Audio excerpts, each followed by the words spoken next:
What's up, folks? We are live, heading down the Bassmaster Classic.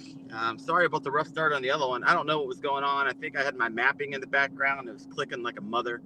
And so I decided to take a stop. And now it sounds better, I think. Sounds better to me. Yeah, I can hear Yeah. you better. I think there was some kind of, like you said, some kind of conflict with it being, it could have been all the horsepower in that 2006, 2000. 2000. I'm sorry. Yeah, That 26-year-old. 2000, Y2K edition Tacoma. And, it could have been the fuel injection. Actually, that's probably got a carburetor. Anyway, I was trying to think of something, but, You need to calm down.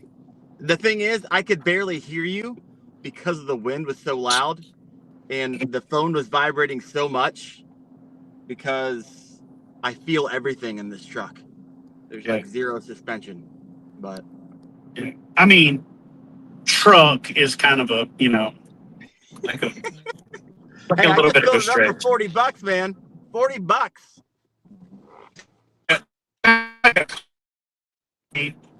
Um, yeah.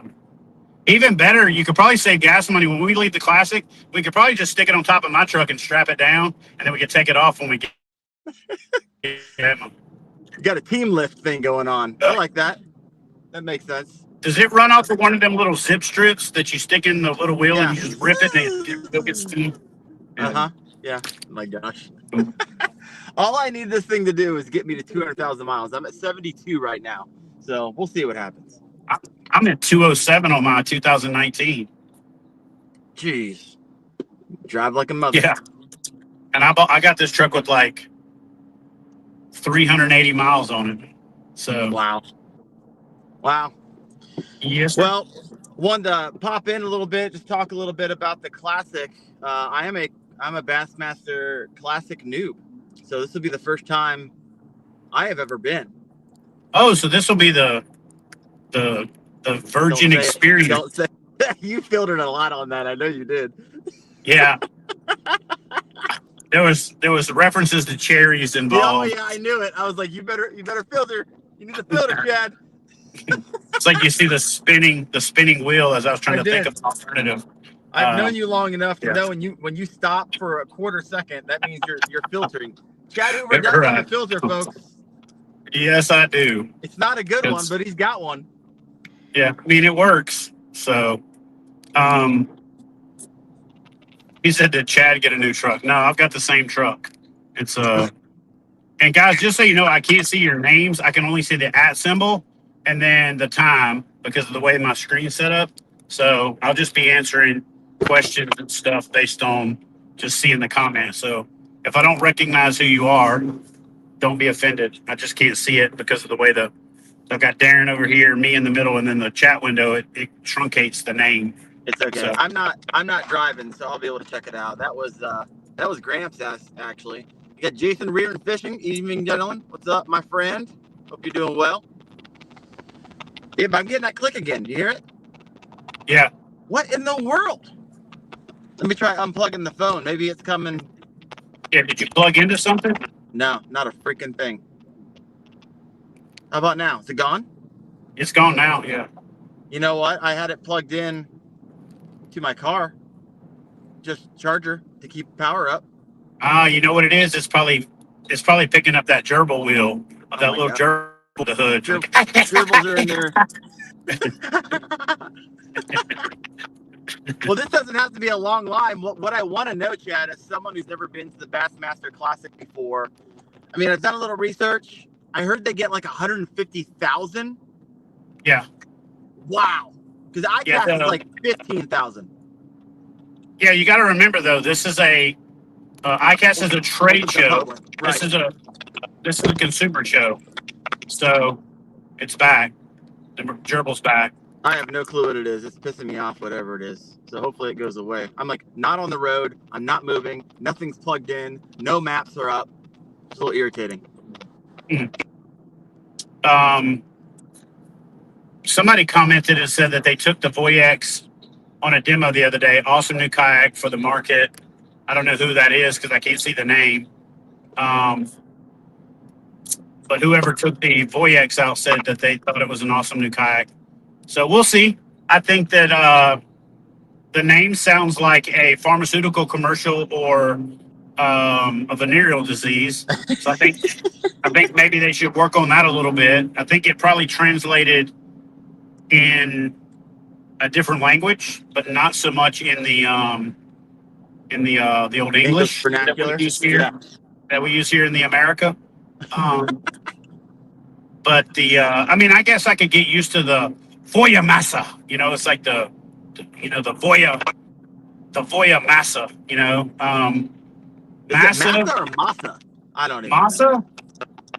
massa, massa. I don't know. Like, I guess it's probably massa. Massa 128. I don't know. No one knows what any of this stuff means. Is it MASSA or MASA? I don't know. I don't know. I think it's MOSSA. Oh, then it's definitely massa. Mosa. Boot that you buy at like a hotel, like those restaurants that are on top of a hotel where they make all the fancy drinks, something like that, or like an airport lounge, or like I said before, like something you catch in a seedy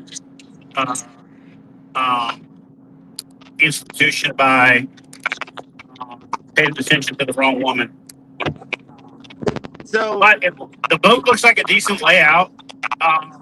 It's interesting that they doubled down on the electric pedal drive kind of concept that Old Town was building on with the EPDL, right. that Jackson did maybe 6 years before that, and that Feel Free has done for probably 10 years.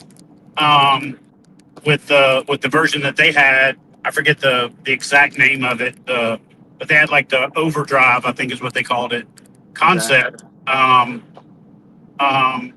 So it's interesting to see where things are going with innovation.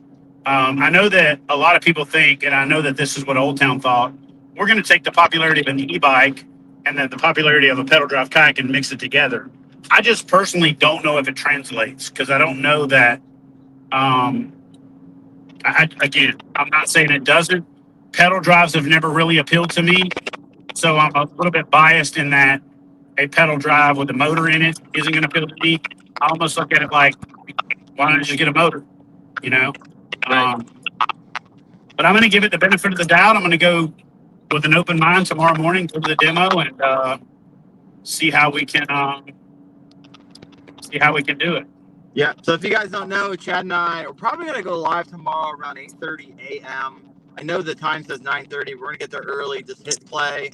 Maybe as they're pulling the boats off, whatever it is, talk to whoever's bringing it there, learn a little bit more about it, take it out for a test drive, and give you our initial thoughts. I'm someone who actually loves a pedal drive, also love a motor. And so we'll see. It's interesting. The weird thing about it is that there was like really no teaser. This thing just came out of the blue like a week or two ago. It's like, hey, guess what? We're here. We're like, great. Who are you? I've tried writing them on Instagram. Nothing. When you signed up for the demo tomorrow, like, hey, sign up anywhere between 9 and 12. I'm like, all right, this is interesting. So I signed up. They just got back to me 2 days ago. It was like, hey, pick a time. I was like, how about you tell me a time? Like, I pick it 9:30. Can you confirm? Nothing. Heard nothing back.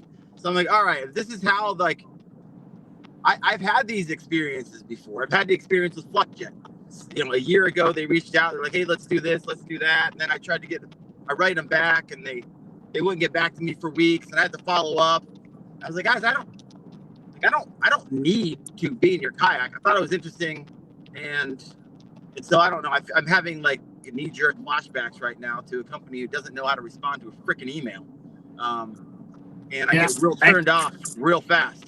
Maybe they are overwhelmed with the fact that they tried to do this at launch at the Classic, and they're probably getting a lot of actual individual consumers.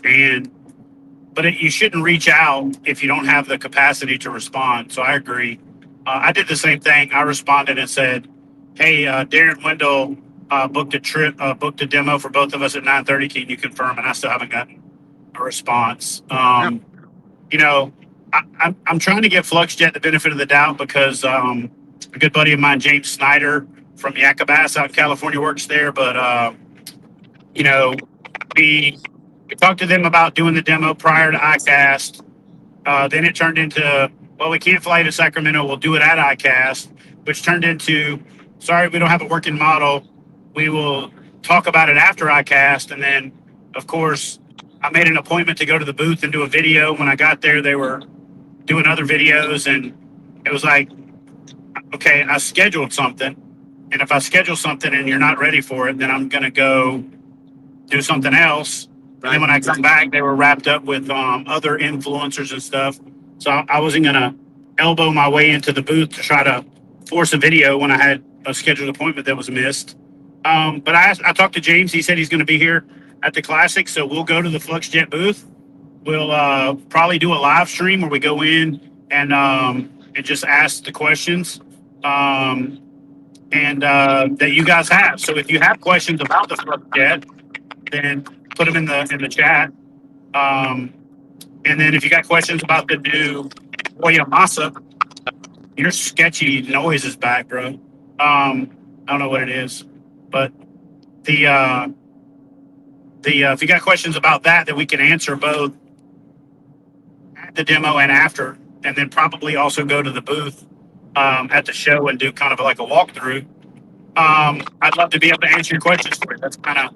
That's a big part of why I went non-exclusive with Bonafide this year, so I could answer more questions. Yeah. I mean, I'm gonna be straight with you.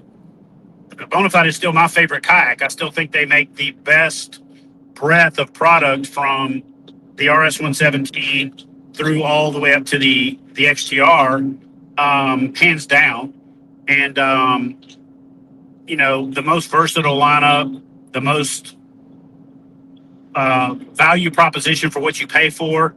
I think the weakest link in the Bonafide lineup is probably the P127, which was your boat, because I think that the native side of the Big Adventures family is probably the more superior pedal drive boats. And now that they've got the folding pedal drive, Yeah.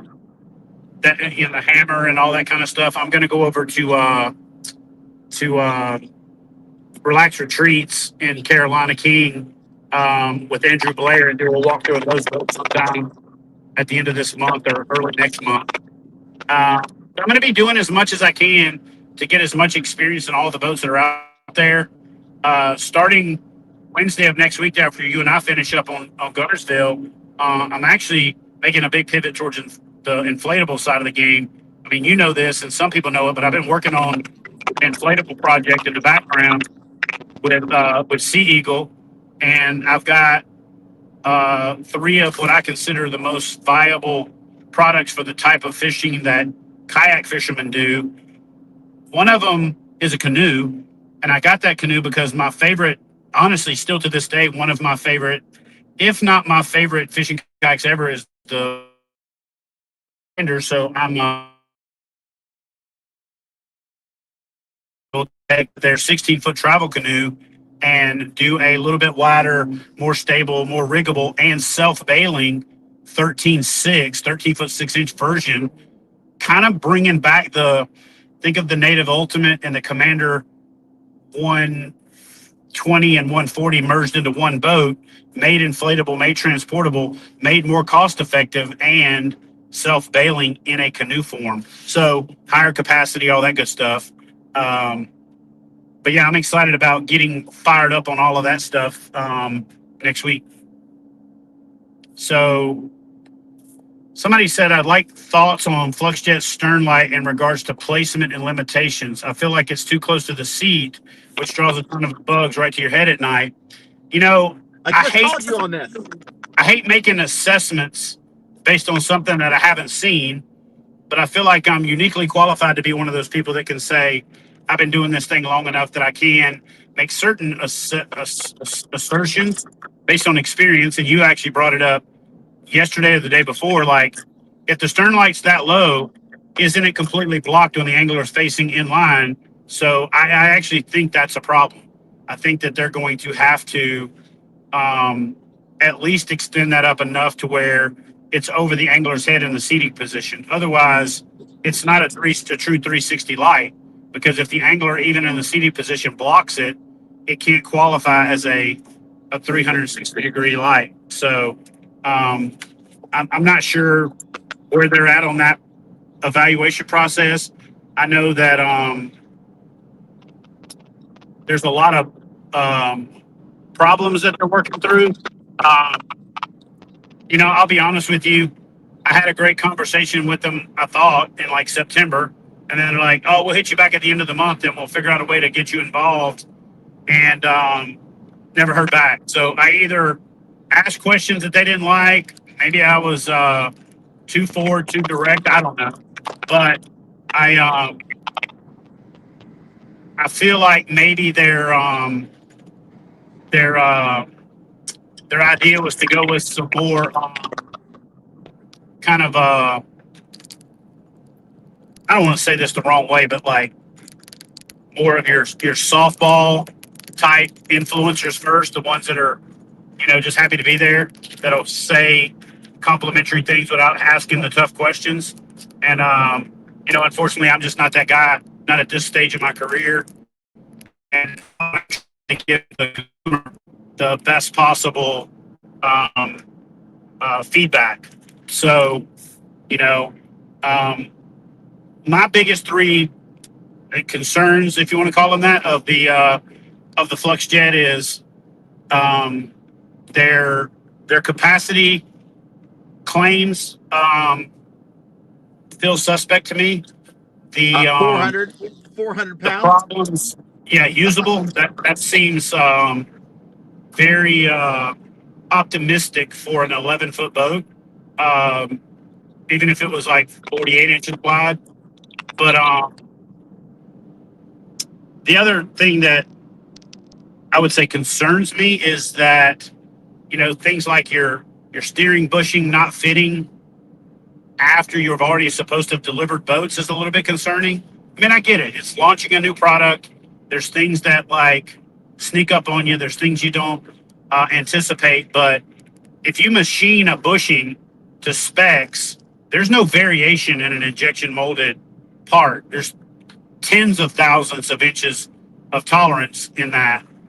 More likely, the culprit of something like that is um, irregularities in the mold of the boat, irregularities in the cooling process, and things that are affecting the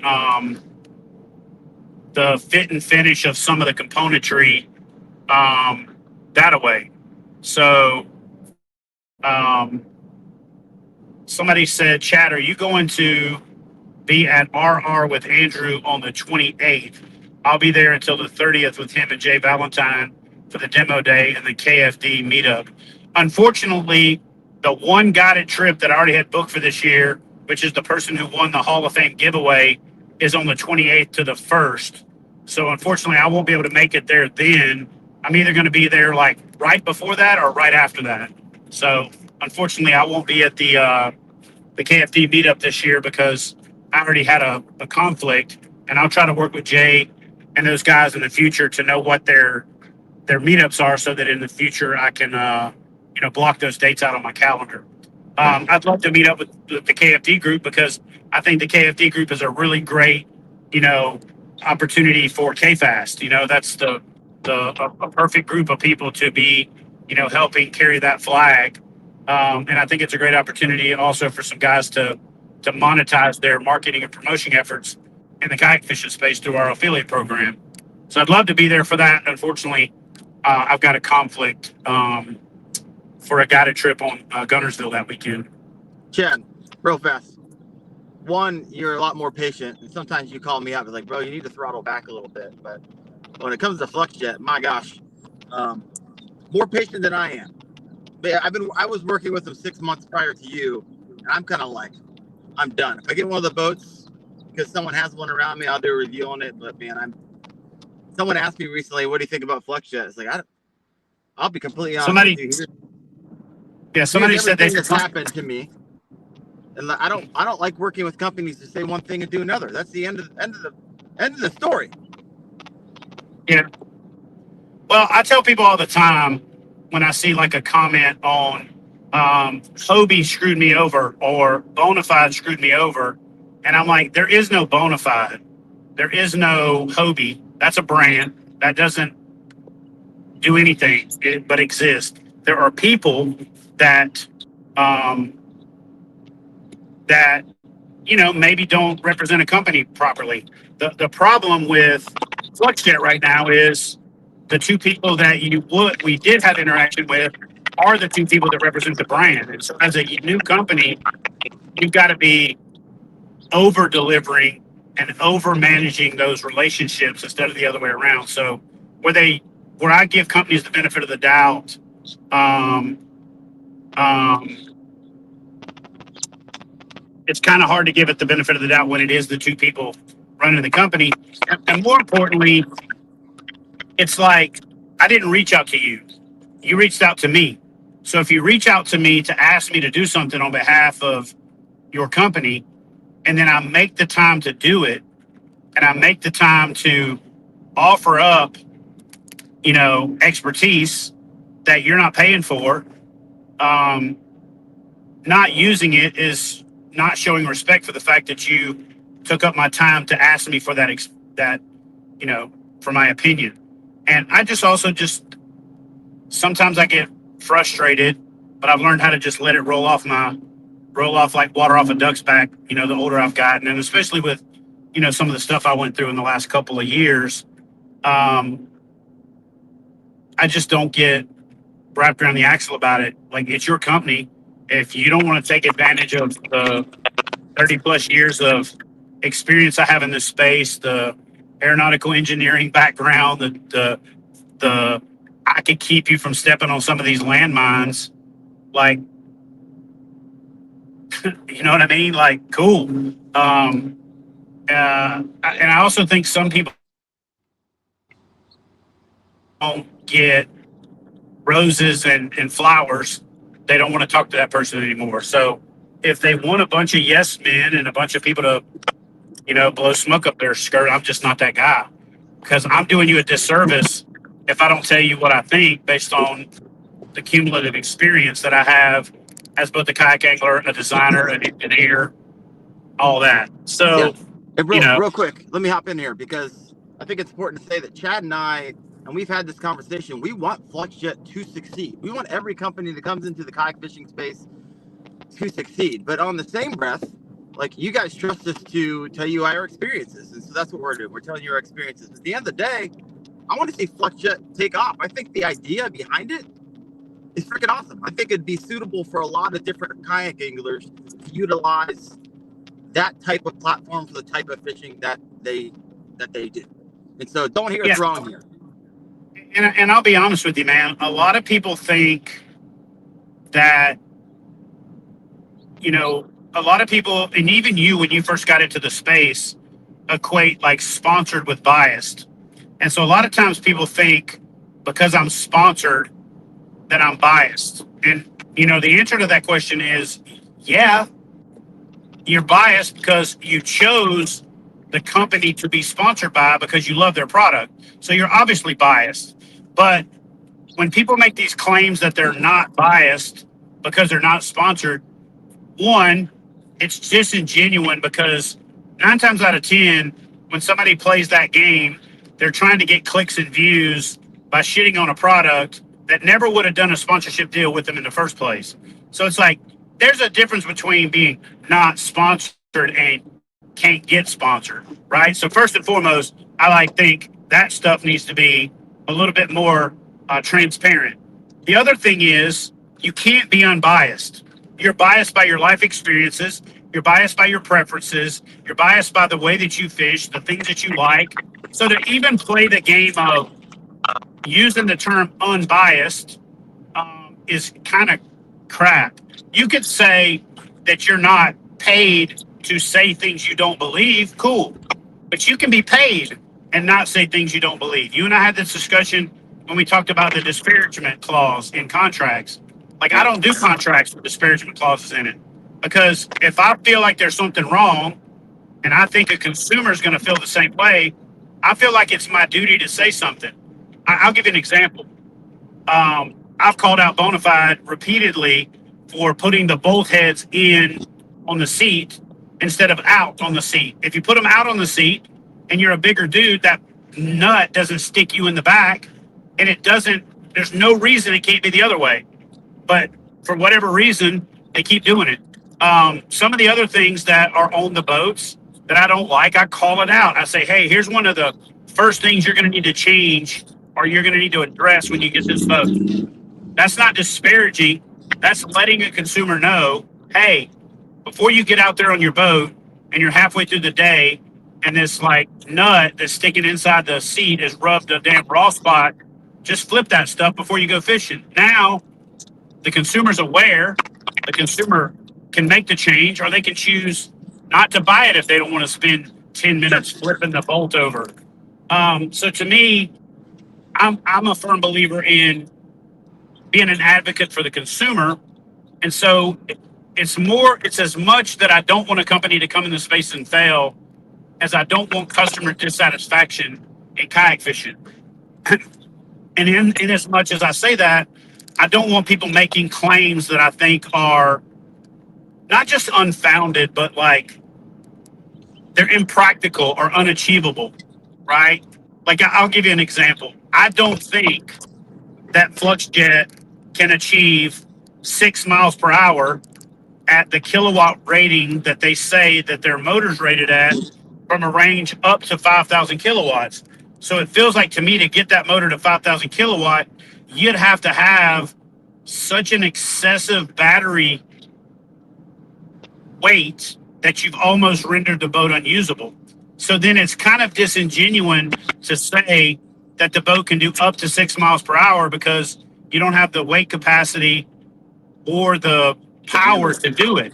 Right. And I think you're better off as a brand saying, hey, here's the realistic situation we're going to be in. We're going to be somewhere between 1,000 watts and 2,000 watts, depending on the size of the battery that you get. And you can expect speeds from 3 miles an hour to 5 miles an hour on the high side. Yes, a mile per hour is a lot when you're talking about the difference between 5 and 6, but you're better off saying that it'll hit 5, then you get 5.5, than you are saying it'll hit 6 and you get 5. So it's just the little stuff like that. And then, you know, it was 7 at ICAST.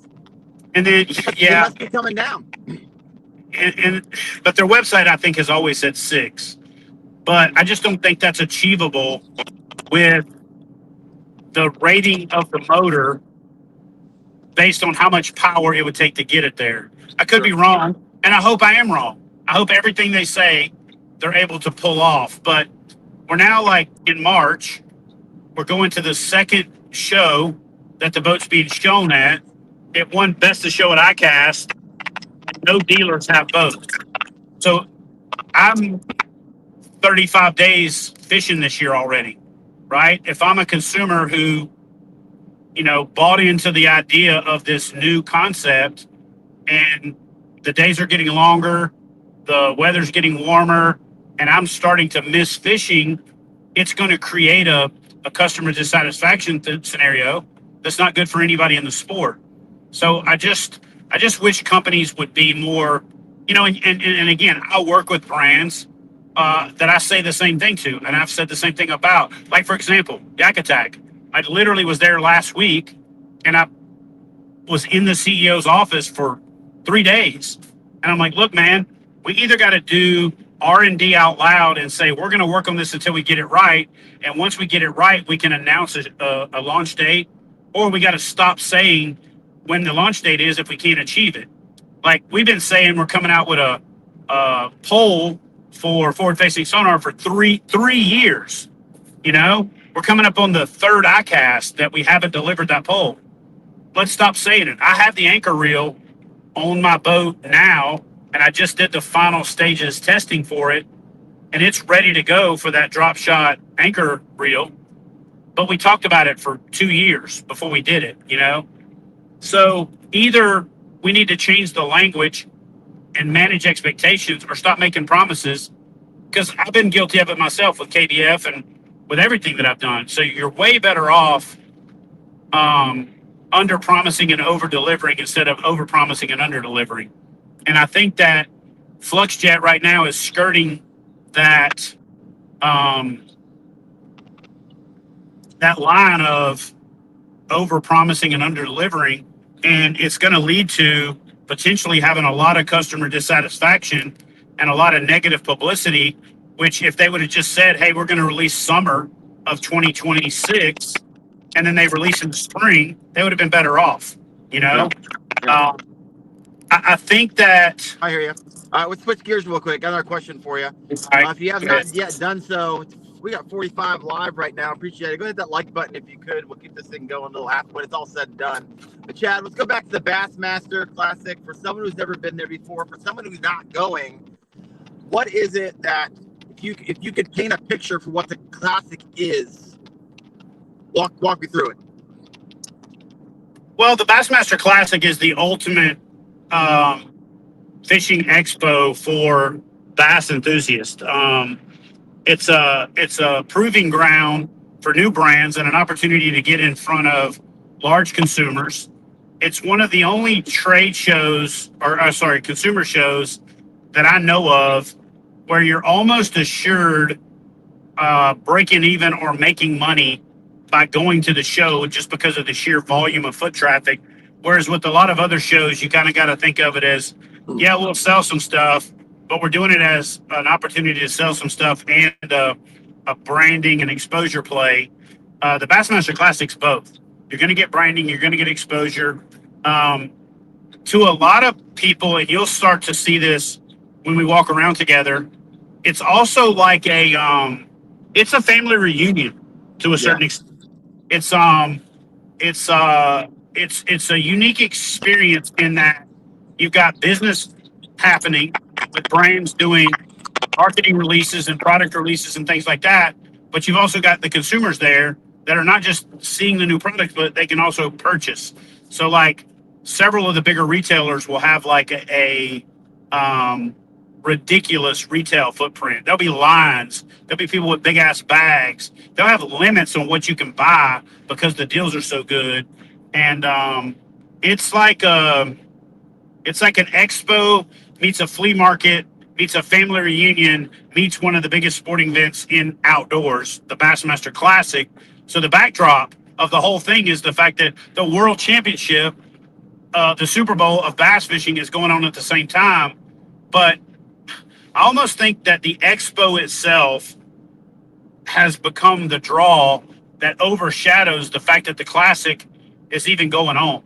Like, I think they could run the Classic Expo without the Classic, but I don't think they could run the Classic without the Expo. So this thing is the lifeblood, and it's what keeps Bassmaster going. One of the things that I heard is they do a membership drive during this event, and they make like 2/3 of their annual revenue in this week. Oh wow! Between like fundraising at year end, between membership sales and booth sales and media markup and all the things that they do, 2/3 of Bass's annual revenue is generated during this week of business, and so it's a staple of bass fishing. It's the Major League Fishing came in and tries to do Red Crest. The Red Crest Expo. I mean, I love the guys at Major League Fishing. I know everybody from the top to the bottom at Major League Fishing. I partnered with FLW back in 2019, and we did a series. Love them. But the Red Crest Expo is a lemonade stand compared to this thing. I mean, it really is. The Bassmaster Classic is the granddaddy of them all. It is the Super Bowl of bass fishing, meets the greatest show on earth, meets the, and if you're a fan of bass fishing, the other thing that the Classic offers is that opportunity to be walking around and go, oh my God, there goes Kevin Van Dam. Oh, holy crap, that's Rick Clunn. Like you get to see all your heroes and realize how approachable they are. What I love about bass fishing is we have the most approachable celebrities in our sport. Like, Right. you can't go to the UFC, the Ultimate Fighting Championship, International Fight Week in Vegas, and see the guys just walking around, you know, stopping and taking pictures and talking with fans in the aisle. You can't go to an NFL convention and see a bunch of players walking. I don't know of any sport that you can go to where you have the level of access to the athletes that you have for Bassmaster and for the Bassmaster Classic. Yeah. And it's our hope, guys. At the end of the day, really, this is why I like to go. Right. I'm hoping to capture that as best as I possibly can through lives, through videos, through the editing, through posting those after the classic's over, to give you a taste. I've never been before, but it's my hope that I can go and I can bring back all of this so you guys can see it and you can experience it from your phone and from your computer and from your TV at home. That's the juice. That's my hope. Yeah, I mean, for 23 years, I've missed the classic when I was going through a divorce and had COVID. So I've missed 2 out of 23 years. So 23 years. Holy crap. So Austin's 26. I took him and he was in a stroller at like 2. And then, so I've been at least 24 years, or however long it's been. You know, so I've been to most of them. Yeah. In the modern era, if you will, you know. Austin just texted me. Literally, it's coming down on my screen. It's like, bro, give me a call when you're off live. Yeah, I got you. Gotcha. Cool. So let me go back and let's see if I can look at some of these questions. I can't see them. That's the issue. Sorry, guys. If you've been writing questions and comments, it is so small on our phones that it's hard to even see it. And so I apologize here. I'll look. Somebody said, where that new kayak cover at? So if that's directed at me, I actually just pivoted and I'm working on manufacturing for that. Again, one of the things that I'm practicing what I preach is I'm showing you guys these things, but I'm not making any promises on the PFD, on the seat, on any of those things until I get a better idea of what's, you know, really practical. I got a lot of stuff in prototype phase right now that I'll be doing a lot more. I'll be revealing a lot more in the coming weeks, but I'll be sure to disclaimer all of it that I won't know where I'm at on any of it until I know where I'm at on any of it. And I won't tell you anything that's, I'm going to be very non-committal until I know. Somebody said, I'm super excited. I'll be there Saturday and Sunday. I hope to see y'all. Yeah, if you see us, say something. I always hate it when people say, hey, man, I saw you at the Classic, but I didn't want to say anything. If you see something, say something. Just walk up, grab a hold to us, say, hey, I'm, you know, whatever. Tell me where you're from. You know, this will be my like 15th Classic or so since I started doing TV and stuff to where, you know, I had fans, which is still weird to me because I'm just a dude that fishes out of a kayak. But the Classic's wild, man. I've signed booties. I've signed boobies. I've signed a lot of boobs. It blows my mind how many boobs I've signed. I've even signed man boobs at the Classic before. What? Because a dude said, oh, yeah, I signed this dude. He's like, hey, sign my wife's kitty meat. That's how he literally approached me and said, hey, man, can I get you to sign something for me? And I said, yeah, what's that? And he pushed his wife forward. And she, like, smashed him up. And I tried to sign, like, up around her collarbone. He's like, no, man, get down there on the kitty meat. I'm like, good God. Like, okay. And then I signed a butt crack. I've signed, what do you call it, tramp stamps. I've drawn caricatures on people and then signed below it. The Classic's wild, man. So if you see me, say something. If you want something signed, say something. I always hate it when it's after the event and I get a DM. Hey, man, I saw you and I really wanted to say something, but I didn't. If you see me, if you see Darren, say something. Don't wait till after the Classic and wish you had him. I got a comment from mainstream fishing in here. He said he wants his tramp stamp signed by you, Chad. So, Jermaine, we got you, man. Like, I used to be weirded out by it. Now I just look at it like, it's all in good fun. Let's do it. Let's have some fun with it. I might get some of y'all to autograph some stuff for me. You know what I'm saying? So, I actually have, because this is not, I'm not being pretentious, but because it's like 3 classics in a row, somebody asked me. I've actually got a few copies of my book that I threw in my backpack. So if you see me and you saw this live stream and you say, hey, man, I'd love to get a signed copy of your book. If I haven't given them all away, just ask me for it and I'll sign a copy of my book and just give it to you. So I've got Which a is few of them. wild because I would imagine a lot of people on the stream didn't even realize you could read, let alone write a book. So this is impressive. Yeah, Impressive exactly. information here, Chad. Yeah, it's actually, I wrote this in American too. It ain't even in English. It's written in, it's written in, it's written in Southern American. So you don't even have to have a degree in kindergarten to read it. Written in redneck. I like it. Written in redneck, baby. Oh my gosh. Bro, I'm looking forward to this. I don't want this live to go forever because one, I'm about 30 minutes out from Cincinnati, and if I talk any longer, I'm gonna be stuck in freaking rush hour for hours before I get the Reds tonight. Hold on, I gotta respond to this one comment.